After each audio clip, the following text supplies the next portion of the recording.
narito na naman tayo para sa isang napaka-sweet at nakakakilig na love story nila Kalingap Edu at Ate Viancy. Tulad mo ay aking makilala. Para sa pagpapatuloy ng ating love story ay narito pa rin tayo sa mga ganap sa engranding birthday ni Ate Viancy. Marami ang pumunta sa birthday niya dahil marami talaga siyang mga supporters na gusto siyang makita ng personal.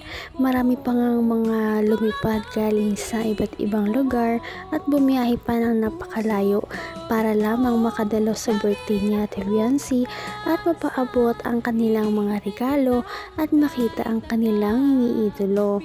Sobrang daming tao noong araw na yon. Punong-puno ang venue ng kanyang pamilya, buong Kalingap team, mga reactors ng EDC Love Team, at iba pang mga taong sumusuporta sa Love Team na ito.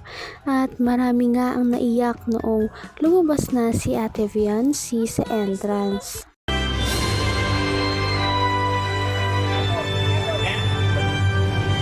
Para salubungin mo ang aniniyo lady. Palakpakan natin, Kalingap Edu.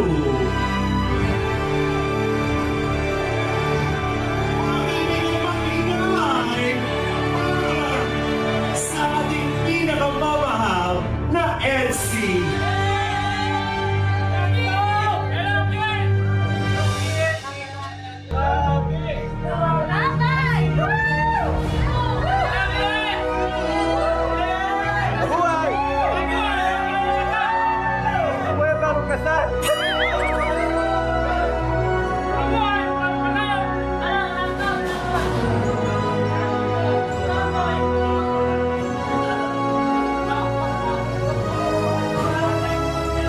Abot kamay na kita mahal. Sobrang ganda talaga ni Ate Viancy. Bago pa nga lang siya pumasok, marami ay excited na sa kanyang paglabas. At noong lumabas na nga siya, sobrang dami talaga ang humiyaw at pumalakpak sa kanya dahil sa sobrang ganda niya noong araw na yun. Alam naman natin na si Ate Viancy ay isang simple lamang na babae, kaya kahit sa mga pangkaraniwang araw ay hindi na nga siya nagme-makeup. Kaya ngayon na nakita nila na nakaayos si Ate Viancy at inayusan siya ng mga profesional, hindi talaga nila maiwasan na mamangha dahil ito talaga ang pinakapotensyal ng kanyang ganda. Sobrang ganda ni Ate Viancy noong araw na yon, kasama na rin ang kanyang damit. Mukha siyang isang Cinderella at Disney princess sa kanyang suot.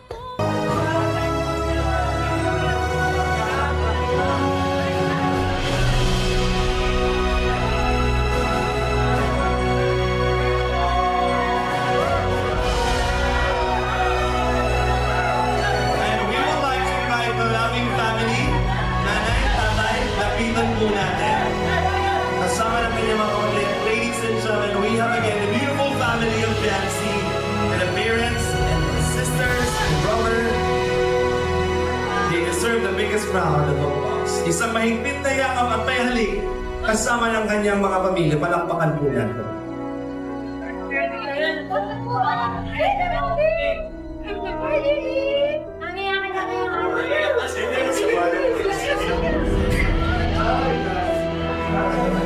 Let's have a group picture first.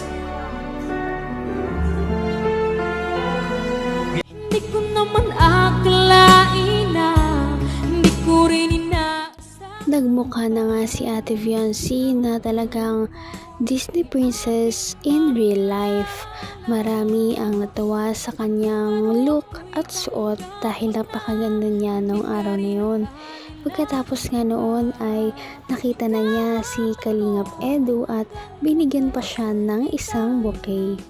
Kaya nakakatuwa dahil mukha talaga silang love team ng isang Disney movie o para daw silang bagong kasal. hindi na nga naiwasan ng pamilya ni Ate Fiancé na maiyak dahil sobrang masaya sila na ganun na nga ang nararanasan ni Ate Fiancé ngayon. Lahat naman yon ay deserve talaga ni Ate Fiancé dahil sa kanyang ugali na sobrang bait niya talaga, kaya maraming nagmamahal sa kanya. At dahil doon, nadadamay sa blessings ang kanyang pamilya. Right now. Wow. What a heartwarming moment. A dream come true. Mga kaibigan, isang masigabong palakpakan po to our beautiful angel. Maaari po tayong magkalapit. Closer please for a group picture.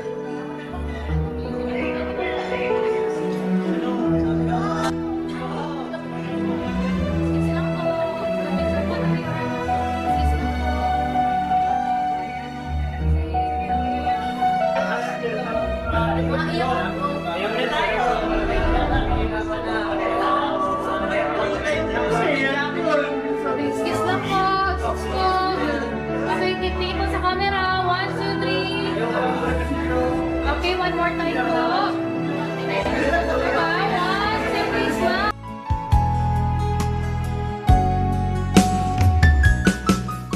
Nakakatuwang makita ang pamilya na ito dahil dati lamang ay ang papa ni Ate Fiancé may sakit pa, kaya sobrang hindi talaga siya makapagtrabaho.